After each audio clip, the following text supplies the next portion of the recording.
In many ways, I think it is, as a scientist, it's easy to get distracted by short-term reward or incremental improvements. I would say the most valuable asset that we have as scientists is our time. Are we on the right track? Are we asking the right questions? My name is Alipasha Vaziri, and I'm heading the Laboratory of Neurotechnology and Biophysics.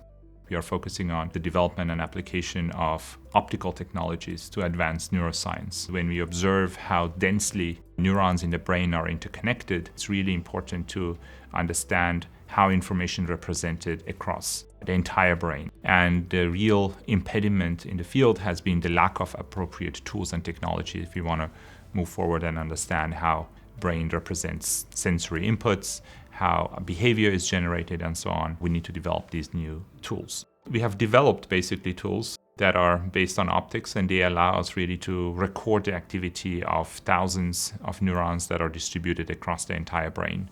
And the way that can be done is by combination of optics with molecular tools and computational tools.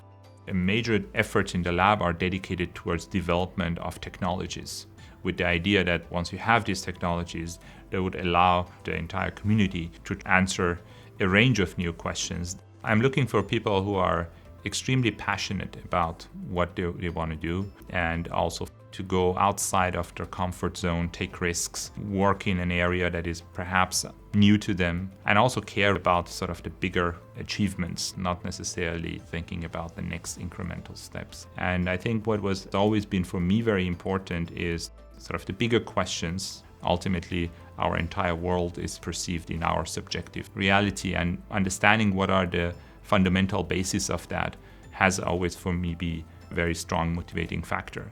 The satisfaction comes from the fact that we know or hope that at some point maybe the tools that we are developing will contribute in better understanding of the brain.